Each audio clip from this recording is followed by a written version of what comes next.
I'm going to share some stories with you as promised. So in 2016, when my father was visiting Eretz Yisrael, he fell down a flight of stairs and he suffered a traumatic brain injury which put him in a semi-vegetative state for 30 months, which eventually took his life. So during the first 2 months that he was in Hadassah Hospital in the ICU neurological shock trauma unit, my siblings and I were rotating, going to Eretz Yisrael to sit with him in 2-week rotations. So during my time there, you get to know other families who are dealing with relatives and who are suffering from their relatives who have traumatic brain injury.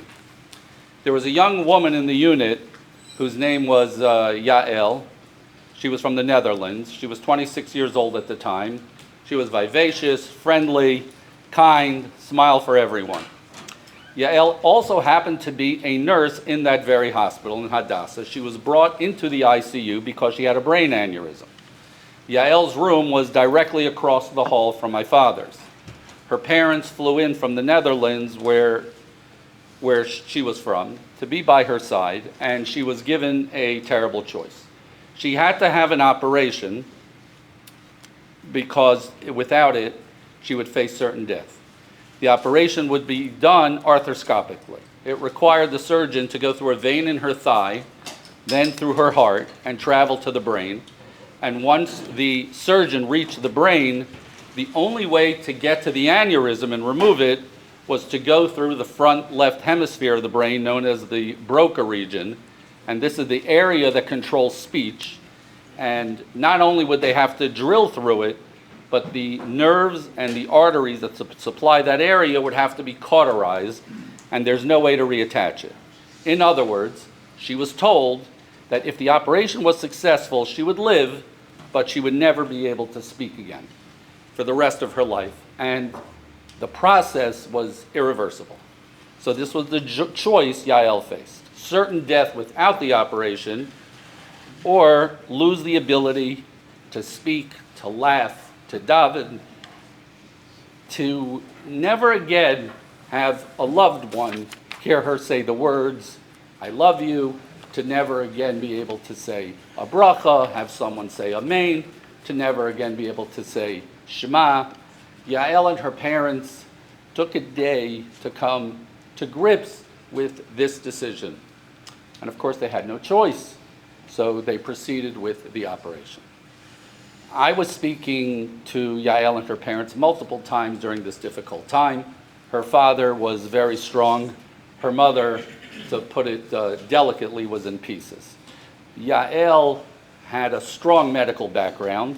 She was a nurse in that hospital, incredibly resilient, grateful that she had a chance to live, as she understood just how close to death she was.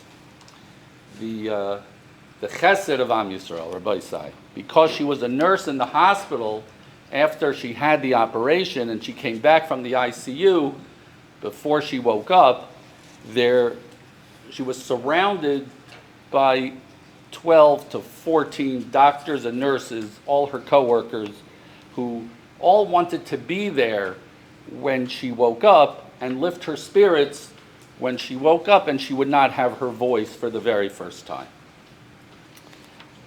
So I was across the hall, and I would pop in every few minutes to see if she had woken up. And I was sitting by my father's bed when all of a sudden I heard this blood-curdling scream from multiple people, crowd of people screaming at the top of their lungs. Yael had woken up, and she said, "Ma nishma chevra, ma'am hapartzufim atzuvim." What's up, guys? Why the sad faces? The doctors and nurses were literally crying. They were screaming, "Elokim, Elokim." That's what I heard from my room. Her speaking was a medical impossibility.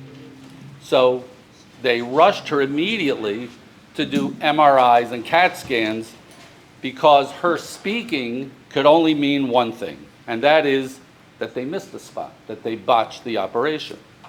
The aneurysm had to still be there. But as the MRI showed, they had done their job perfectly. As Yael herself told me 2 days later, The operation was done to perfection. The aneurysm is gone. I'm out of danger. But there are indeed no nerves connected anymore, and it's simply impossible that I'm talking now. The Nes Nigla Mamish. So the next day, my uncle, the Rosh Hashiva of Ner Yisrael, Rav Aaron Feldman, Shlita, he came to visit my father, his brother. I told him the story, so he went in to talk to Yael and her parents. And when he finished with them, he came back across the hall into my father's room.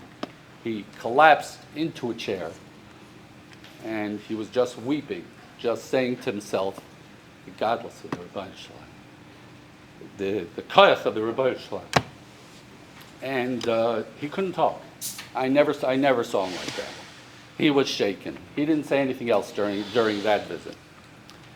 3 days later, I was visiting the Toldos Aaron Rebbe, who I have a very close relationship with, and I was discussing the situation of my father, because I was pretty tzibrochen about the whole thing, and he always gives me chizuk. And as I was leaving, it occurred to me that I should tell him this story of Yael, and as I finished the story, there were tears in his eyes, and he says to me, Reb Ruvain, I've moira dikatainus on you.